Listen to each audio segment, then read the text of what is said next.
Hello guys नमस्ते झोरले है त सबैलाई आज फेरि मेरो एउटा नयाँ लिएर आइरहेको छु एयरपोर्टसम्मको है त दाइलाई लिन जाने। अब हामी यहाँदेखि निक्ल्यौँ बिस्तारै रुमबाट झऱ्यौँ तयार भएर बाहिर म चाहिँ अनि ठ्याक्क क्याम्पबाट तल झरेपछि अब जान लागेको रातिको बेला होइन धेरै नै अँध्यारो थियो अलिअलि त्यो लाइट चाहिँ बलिरहेको थियो अनि ठ्याक्क हामी बाहिर निक्ल्यौँ। बाहिर निक्लेर हेर्दा चाहिँ गाडी चाहिँ धेरै नै पार्किङ लगाइरहेको थियो किनकि यो एरिया भनेको अब हजुरको पार्किङ एरिया हो नि त ट्रान्सपोर्टेसन हुन्छ।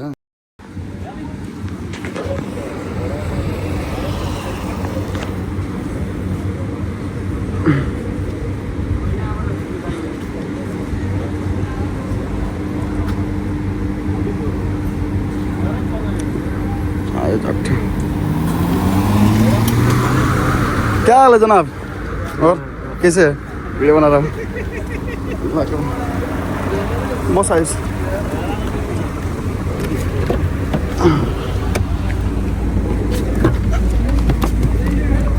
थोड़ा सा भिडियो बना रहा हूँ। अब मेरो गाडी नै आइसक्यो। अब अनि यहाँदेखि चाहिँ म निक्लिन लागेको बिस्तारै मेरो भन्दा नि साथीको अनि हामी यहाँदेखि सिधै हामी चाहिँ अब यहाँदेखि निक्लिन लागेको। भाइले चाहिँ दाइ निन्द्रा लागिरहेछ भनिरहेको थियो अनि मैले चाहिँ निन्द्रा लाग्छ सुत नि त भनेको सुत्दैन त यसो हेर्छु नि भन्थ्यो अनि भाइले चाहिँ मिठो पोज हानिदिरहेछ बसेर होइन अनि दाजुभाइ गफ त अब यो चाहिँ हामी मेनमा निक्ल्यौँ मेन बाटो होइन दुबईको। अब यो चाहिँ एयरपोर्ट जाने बाटो है त अनि यस्तै छ ठ्याक्क हामी अब राति भइसक्यो त निन्द्रा लाग्छ नि त अब एयरपोर्ट नजिकै थियो अनि चिया खाम भन्ने कुरा भयो हाम्रो है त अनि गयौँ। अब ठ्याक्क हजुरको ठाउँै थिएन चिया खाने अनि त्यही भएर पेट्रोल पम्पमा चाहिँ सानो रेस्टुरेन्ट रहेछ अब हामी चिया खान जान लागेको तर रातिको बेला पनि मान्छे टन्नै फ्युल हाल्न आउनुभएको रहेछ अनि एकैछिनसम्म त पार्किङ नै पाइरहेको थिएन कता गाडी हालौँ जस्तो लागिरहेको थियो साथीलाई अनि मैले भने यता पछाडि हाल्न त भन्दै अनि त्यसपछि उसले मिलायो हल्का ब्याक गर्छ गाडी अनि त्यसपछि ठ्याक्क पार्किङ लगाइन्छ चाहिँ रेस्टुरेन्ट। हजुरहरू एयरपोर्ट जानुभयो नि यहाँ गएर चाहिँ एकचोटि रातिको बेला मिठो चिया खानु होला है त फ्रेस हुन्छ चियावाला आउँदैछ हाम्रो पालो नै आउँछ ल।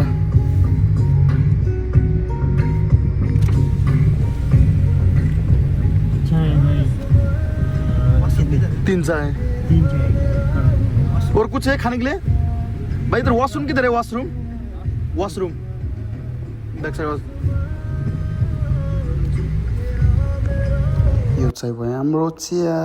अब चिया खाएर पनि निस्किन्छौँ है त। अब हामी चाहिँ पुग्यौँ यो दुबईको टर्मिनल 2 भन्ने एयरपोर्टमा है त फाइनली आइपुग्यौँ। अब ठ्याक्क हामी निस्किन्छौँ है त जति पनि नेपालदेखि फ्लाइट आउँछ अनि त्यसको चाहिँ यो टर्मिनल 2 भन्छ हाम्रो दुबईमा होइन अनि ठ्याक्क गाडी गइरहेछ अनि यहाँ चाहिँ सबै पार्किङ एरिया हो एकदमै ठुलो छ रातिको बेला त्यस्तो क्राउड त थिएन त्यही पनि हामी पुग्यौँ एयरपोर्ट अनि ठ्याक्क अब हामी ल भित्रै एन्ट्री गरेँ मैले त अब टक्क लाएर साइडमा साथीले गाडी रोक्छ अनि हामी त झर्छौँ उसलाई चाहिँ पठाउँछु किन भन्दाखेरि यहाँ चाहिँ अब पार्किङको पे गर्नुपर्छ नि त अनि त्यही भएर किनकि अगाडिपट्टि खाली छ पार्किङ अनि त्यही भएर हामीले चाहिँ यहाँभित्र पार्किङ नगरौँ किन त्यसै फोकटमा पे गरेर भनेर उसलाई चाहिँ मैले बाहिर पठाउनु लगाएँ। अब म र भाइ चाहिँ अनि यहाँ झर्छौँ ट्याक्सी पनि देख्नु पर्छ होइन दुबईको ट्याक्सी त अब त्यसै खत्रै हुन्छ होइन अब त्यही त हो अब ठाउँ अनुसारको हुन्छ नि त ल है त हामी आइपुग्यौँ। अब चाहिँ गाडी यसो साइड पार्किङ एकैछिन पार्किङ भन्दा नि त्यसै हामी झर्छौँ अनि झरेर गएर ऊ चाहिँ जान्छ हामीलाई छोडेर त दाजुभाइ चाहिँ अब यहाँ ठ्याक्कै झरिसक्यौँ होइन अब चाहिँ उसलाई गयो अब हामी यसो भिडियो बनाऊँ है त। फाइनली हामी यहाँ आइपुग्यौँ एयरपोर्ट निन्द्रै मलाई भाइ निन्द्रामा निन्द्रा लाग्यो होला है। अब यहाँ एकैछिन बसिन्छ अझै 1-1.5 घन्टा छ आउनुलाई मजाले यहाँ बसिन्छ वेट गरिन्छ त्यसपछि बल्ल लागिन्छ। अब आइपुग्यौँ अरू अहिले भेटेपछि टक्क हुन्छ है। हामी चाहिँ पर्खिँदा थाक्यौँ आधा घन्टा भयो हामी आएको अब 10 मिनट बाँकी छ ल्यान्डिङ हुन त्यसपछि लिएर निक्लिन्छौँ। आइस निन्द्रा लाग्छ र छैन आधा घन्टा बाँकी छ 10 मिनट बाँकी होला 10 मिनट बाँकी छ त्यसपछि चाहिँ सरलाई दाई हो है यो सर होइन दाइलाई लिएर निक्लिन्छौँ 10 मिनटमा ल्यान्डिङ हुन्छ अनि दाइ निक्लिन्छ आधा घन्टा लाग्छ होला होइन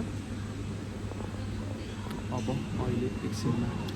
ल ठ्याक्क दाइ नै आउनु भएछ अगाडि देखेँ हामीलाई देख्नुभएको छ कि देख्नुभएको छैन थाहा छैन तर मैले चाहिँ देखिसकेँ दाइलाई है त आउनुभयो कि साथ त्यही आउनुपर्छ त नि दाइ ल म चाहिँ सानो मिठो पान्छु ल बल्ल देखेको नाम ल हाम्रो मान्छेको दाइ सुर्केश भेट्टेछ है ल दाइ है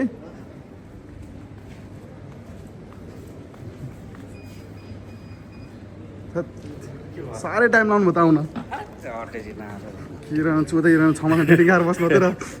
पाला भन्नु ल के साह्रो मोटाको ल आउनु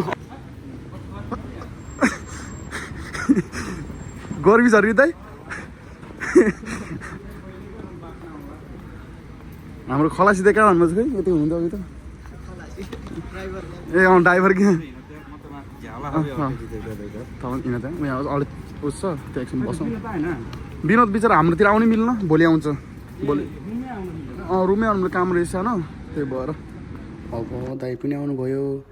अब हामी चाहिँ लायौँ है त दाइ पछाडि बसेर हेर्नुपर्छ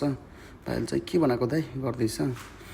दाइले चाहिँ होइन लास्टै गर्मी यार दुईमा त भन्दै हुनुहुन्छ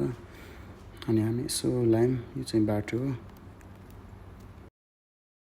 अब भर्खर काठमाडौँ आएको होइन काठमाडौँमा 2 दिन बस्यो अब जाडो फिल भयो होला त्यही दाइलाई चाहिँ लास्ट गर्मी लगाइरहेको थियो अरे अनि हामी टक्क निक्ल्यौँ अनि दाइलाई चिया खाने भनेको नाइ रे अनि ठ्याक्क हामी चाहिँ यो बाटो चाहिँ एकदमै राम्रो छ राति बेला होइन यतिखेर चाहिँ हाम्रो लगभग 3-3:30 बजेको थियो होला लगभग बिहानको होइन अनि हामी गयौँ अनि ठ्याक्क मेरो क्याम्पको नजिक आइपुग्यौँ दाजुभाइ हामी 3 जना अनि ठक्क हजुर चाहिँ यो कच्चा बाटो भन्छ लाइक अलिक राम्रो छैन बाटो ठ्याक्क यहाँदेखि अलिक भित्र छिर्नुपर्छ हाम्रो म बस्ने ठाउँमा जानलाई चाहिँ अनि ट्याक्सीहरू नि आउनुभएको थियो अनि हल्का बाटो नराम्रो हल्का स्लो भयो किनकि अब इलाका आयो नि त आफ्नो अब चाहिँ यहाँदेखि नर्मली गए पनि हुन्छ अनि त्यसपछि ठ्याक्क हामी आइपुग्यौँ अब यो मेरो क्याम्पको एकदमै नजिक आइपुग्यौँ बाहिरपट्टि होइन अनि टक्क यहाँदेखि गइन्छ बिहान 3-4 बजी थियो दाइले के खाने भनेको दाइले नखाने म त सुत्ने हो लास्ट थकेला छ भन्दै हुनुहुन्थ्यो अनि गयो ठ्याक्क आयौँ हाम्रो क्याम्प अगाडि अब यहाँदेखि झरेर हामी चाहिँ जान्छौँ अनि त्यसपछि सुत्ने हजुरलाई यसै गरी भ्लग हेर्नु मन लाग्छ भने मेरो च्यानललाई सब्सक्राइब गरिदिनु होला है त मलाई खासै बनाउनु चाहिँ आउन त्यही नि ट्राई गरेको है हस् त धन्यवाद।